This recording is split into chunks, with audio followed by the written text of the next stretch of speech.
विराम के बाद इस परिचर्चा में एक बार फिर आपका स्वागत है। हमारे साथ हैं नागजी भाई रीटा, भवन निर्माता, फॉर्च्यून बिल्डर, उसके प्रोप्राइटर डेवलपर मेट्रो मुंबई में हमारे साथ बैठे हुए हैं। वागड़ समाज के चेयरमैन बने हैं। ऐतिहासिक जीत मिली है इनको। वागड़ समाज ने इनके ऊपर बहुत बड़ा विश्वास दिखाया और एक पूरे वादे पे खड़े उतरने का इन्होंने मेट्रो मुंबई के कैमरे पे तो वादा किया है। अब आगे क्या होता है क्या नहीं होता तो समाज जानेगा। समाज आपने बोला था कि संगठित समाज होता है तो विकास से होता है। वागड़ समाज एक संगठित हो, कच्छ समाज संगठित हो, हर कोई अपने समाज को संगठित करने में लगा है। अपने समाज को संगठित करने में सब लोग लगे, हर समाज लगा है।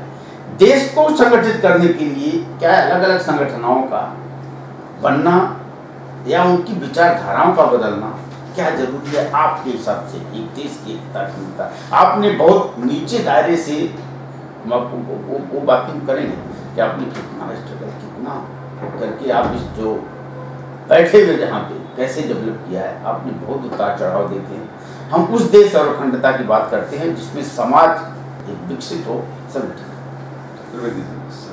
समाज जो है ना वो आप बताइए कि हमारा वागड़ समाज है, कच्छ समाज है या जो भी अपने जलावाड़ में है अलग अलग संगठन है। सब समाज के मतलब एक जो संगठन है ना उसकी समाज व्यवस्था के लिए संगठन है। जी जी जी, समाज अपनी समाज की व्यवस्था कर सके, अपने समाज में शादी ब्याह की कुछ रचनाएं कर सके, किसी को जरूरत है वहाँ पर जरूरतमंद लोगों को काम मिल सके, सामाजिक जो रीति रिवाज है उसको अच्छी तरह से निभा सके। तो ये जो हमारे संगठन है ना, ये छोटे छोटे जो भी आप बता रहे हैं ये पूरे एक समाज के लिए एक अपने अंदरूनी तौर तरीकों की वो एक समाज व्यवस्था है। अच्छा, आप जो बताए कि समाज व्यवस्था के जरिए हम कैसे राष्ट्र के अंदर अपना सहयोग एकता आपको जब समझो कि समाज संगठित रहेगा और समाज का मुखिया या समाज का लीडर जो भी बोलेगा कि नहीं राष्ट्र के लिए अपने को ये करना है या अपने पास की जो और संस्थाएं हैं उनके साथ अपने को काम करना है, उनके साथ जुड़ना है, राष्ट्र की सेवा में जुड़ना है, राष्ट्र के प्रगति में जुड़ना है, तो उस समय ये सब समाज इकट्ठे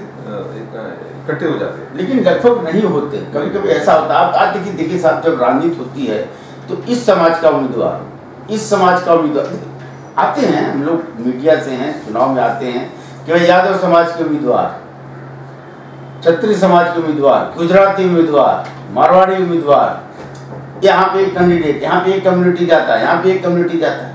क्या ये तोड़ने वाली बात क्या राजनीति की वजह से होता है या ये सामाजिक संगठन इसके जिम्मेदार नहीं है? सतुर्वेदी आप बुरा मत मानना जी, समाज की तरफ से हम लोग कभी अलग नहीं होते जी। ये आपके जो पॉलिटिशियन लोग हैं जी जी वो अलग करने की कोशिश करते हैं। अच्छा, हम जो एकत्रित है ना, वो हमारा संगठन कभी भी कमजोर नहीं होता है ना, हम लोग उसमें कभी मतलब तोड़ने की कोशिश करते हैं। बिल्कुल। हम तो हमारा समझो कि कोई भी उम्मीदवार होगा ना तो हम लोग यही बोलेंगे कि भैया ये राष्ट्र का अच्छा उम्मीदवार है, राष्ट्र की सेवा के लिए अपने को लगता है कि ये उम्मीदवार कुछ कर सके, इतनी क्षमता है जिसमें, उसमें हम लोग बोलते हैं उनको वोट दो। और हमारे मतलब ऐसा पॉलिटिकली चीजों में हम लोग ज्यादा नहीं जाते।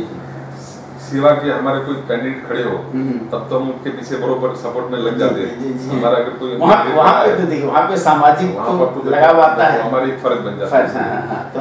हमारी कम्युनिटी का कोई उम्मीदवार खड़ा है तो उसको पूरा सपोर्ट करना। क्या ये आने वाले लोकतंत्र के लिए सही है? ये विचार नहीं, सही मानता हूँ मैं, इसलिए कि देखो क्या होता है कि जैसे हमारे समाज में भी कई सक्षम लोग हैं जो हम लोग व्यापार से जुड़े हुए थे, तब तक है राजनीति में जाने के लिए कोशिश नहीं करते। लेकिन अब हमको पता मतलब थोड़ा सा ऐसा दिखाई देता है कि नहीं आगे चल के अपने को राजनीति में भी जाना पड़ेगा। गए बगैर विकास नहीं है। तो उस जाना पड़ेगा वो सोच के हम लोग ये भी आगे जाके ये सोच रहे कि हमारे समाज से भी कुछ लोग कॉर्पोरेटर बने, MLA बने, MP में भी जा रहे हैं। इस तरह से हम लोग भी सोच रहे हैं, क्योंकि जब नरेंद्र मोदी का जो एक बोलना नहीं कि देश के विकास के लिए जो वो आगे बढ़ रहे हैं, अपने विचारधाराओं को आगे बढ़ाते जा रहे हैं, उसी विचारधारा के साथ हम भी आगे जा रहे हैं कि भाई उनके विचार सही है, हम भी उसके साथ जुड़े और हमारे समाज के लोगों की जो शक्ति है, जो क्षमता है, वो भी हम लोग देश की सेवा के लिए क्यों उसमें योगदान न दें। नहीं, ये जातवाद या समाजवाद की राजनीति हो जाएगी। नहीं, इसमें राजनीति नहीं आती ना, राजनीति की कोई बात नहीं। हमारा जब कोई उम्मीदवार खड़ा होगा तो हम उसको तन मन धन से पूरा सपोर्ट करेंगे। देखो जीतने के लिए उनको तन मन धन तीनों चीज चाहिए, तो तीनों चीज से हम लोग उनको सपोर्ट करेंगे। और हम लोग ये नहीं बोलेंगे कि हम कौन से ज्ञाति या समाज या है, हम विचारों पे जाएंगे, हम विचारों पे जाएंगे। हमारे ये समाज का, जैसे मैं आपको बताऊं कि हमारे अब की जो इलेक्शन होगी वो यंगस्टर्स या जो भी अपने लोग हैं उनको हमारी विचारधारा अच्छी लगी, विचारधारा अच्छी लगी, इसलिए उन्होंने तो सभी कैंडिडेट तो एक ही समझते थे, एक ही समझते थे। जी जी जी।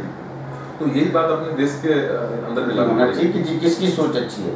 तो फिर आपके हिसाब से आपकी कम्युनिटी तो नहीं बोलेंगे, लेकिन आपकी राज्य से, स्टेट से प्रधानमंत्री इसमें बने हुए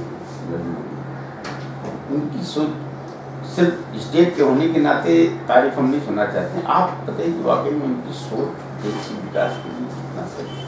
देखो मैं तो मानता हूँ कि नरेंद्र जी का देश के विकास के लिए जो उनका विजन है बहुत सही है और अच्छी तरह से आप उसमें आगे बढ़ भी रहे।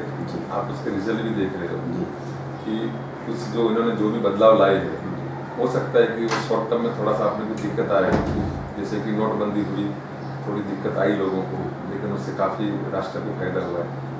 इसके बाद अभी GST, मतलब सही निर्णय रहा हो, मुझे लगता है गलत तो कदम नहीं था शायद। अच्छा, उसमें कितने सक्सेस हुए वो तो मैं नहीं बोल सकता हूँ, लेकिन हो सकता है कि उनका जो मकसद था कि भाई ब्लैक मनी को कहीं ना कहीं कंट्रोल करे, रुका, आपके साथ रुका, कंट्रोल हुआ, कंट्रोल हुआ है, कंट्रोल हुआ है, क्योंकि वो जो हिसाब से लिक्विडिटी बाजार में थी वो लिक्विडिटी बाजार में नहीं दिखा रही है, दिखा पा रही है कि कहीं ना कहीं तो कंट्रोल हुआ। और उस कंट्रोल के कारण आगे चल के मैं बताऊं कि करप्शन भी कम होगा। अभी जब मुझे मालूम है कि मेरे पास पैसा है नहीं देने के लिए ज्यादा, तो ऑटोमेटिकली करप्शन कम होना ही कम होना चाहिए। और सामने वाला नहीं हो जाएगा, सब हो जाएगा, क्योंकि उसका वजह है कि अभी जो सिस्टम चली गई है ना, उसमें कहीं ना कहीं तो सुधार लाना ही पड़ेगा। और सामने वाले जो है वो भी समझते हैं कि भैया अभी ये सब टाइम गया, अभी समझ के संभल के आगे बढ़ो, तो मुझे लगता है कि वो करप्शन भी कम हो जाएगा, ब्लैक मनी क्रिएशन भी कम हो जाएगा और देश का विकास और आगे बढ़ेगा।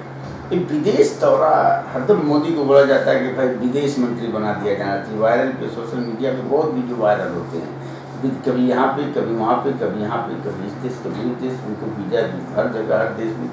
क्या ये इसके लिए आप कभी कुछ आपको भी वीडियो आए, आपके भी व्हाट्सएप पर हम कुछ वो घूमते हैं ना, दुनिया घूम रही है, सही बात है, लेकिन घूमने में भी कहीं ना कहीं तो जहाँ जाते हैं ना वहाँ इंडिया की अच्छी इमेज छोड़ते हैं, इंडिया की जो ग्रोथ स्टोरी है वो उनके मन में डालते हैं और कुछ ना कुछ उनके साथ टाइप करके कुछ ना कुछ जो करार करते हैं उसके अंदर इंडिया को कहीं ना कहीं फायदा हो रहा है। और विदेश घूमना कोई गुनाह नहीं है। अभी तो उन्होंने एक इतिहास रखा कि सब जब से देश आजाद हुआ तब से इजराइल में कोई गया नहीं था, पहली बार जो अपना समर्थक रहा है, आज तक अपना समर्थक रहा है इजराइल, कभी किसी प्रधानमंत्री ने उसका विजिट नहीं किया। इन्होंने जाने के बाद में देखो इजराइल की भी कई चीजें हम उसको फॉलो कर रहे हैं, बहुत इजराइल का जो एग्रीकल्चर का जो सिस्टम है उसको हमारे यहाँ फॉलो कर रहे हैं बहुत अच्छी तरह से। वहाँ पानी की कमी होने के बावजूद भी बहुत डेवलपमेंट जो कृषि का हुआ है, वही कृषि का डेवलपमेंट के लिए हम जब इजराइल को एक मॉडल मानते हैं तो उनके पास जाके उनके साथ रह के उनके साथ मिल के क्यों आप आगे नहीं बढ़ सकते। तो इनका सोच अच्छा है और जहाँ जहाँ गए बहुत अच्छा रिस्पॉन्स मिला है उनको। अपनी जो इंडिया की इमेज थी उसमें काफ़ी अच्छा बदलाव आया है, लोग अभी इंडिया को सम्मान देने लगे हैं। इंडिया के अंदर लोगों को इन्वेस्टमेंट बढ़ाने की जो इनकी जो बातें हैं उनको अच्छी लगी और आज की तारीख में इन्वेस्टमेंट भी बढ़ रहा है और इन्वेस्टमेंट बढ़ रहा है इसलिए तो देखो आज शेयर बाजार भी आगे बढ़ रही है, शेयर बाजार बढ़ रहे हैं और जो हमारी उद्योग की क्षमता है वो क्षमता बढ़ रही है। शेयर बाजार देखो जहाँ पर शेयर बाजार में तेजी आती है ना उसके साथ में बाकी सेक्टर भी अच्छी आती है, तेजी डेवलपमेंट रेट बढ़ रहा है। शेयर बाजार के अंदर जितना फंड ज्यादा आता है ना वो इंडस्ट्री को और डेवलप करती है। तो इस तरह से इनकी जो विचारधारा है वो देश को आगे बढ़ा के चल रही है। और भी अभी देखो इसलिए तो शॉर्ट टर्म चल रहा है, इसके बाद उसका लॉन्ग टर्म जो परिणाम आएंगे बहुत ही अच्छे रहेंगे, क्योंकि अपने को नोटबंदी का थोड़ा दिक्कत आई होगी, इसके बाद GST का थोड़ा बहुत दिक्कत हो सकता है क्योंकि GST नई चीज़ आई है। GST की बात के साथ GST पे हम आपसे बहुत सवाल करने के लिए मेरे मन में आया है बातें, लेकिन एक छोटा सा विराम छोटा सा देखते रहिए।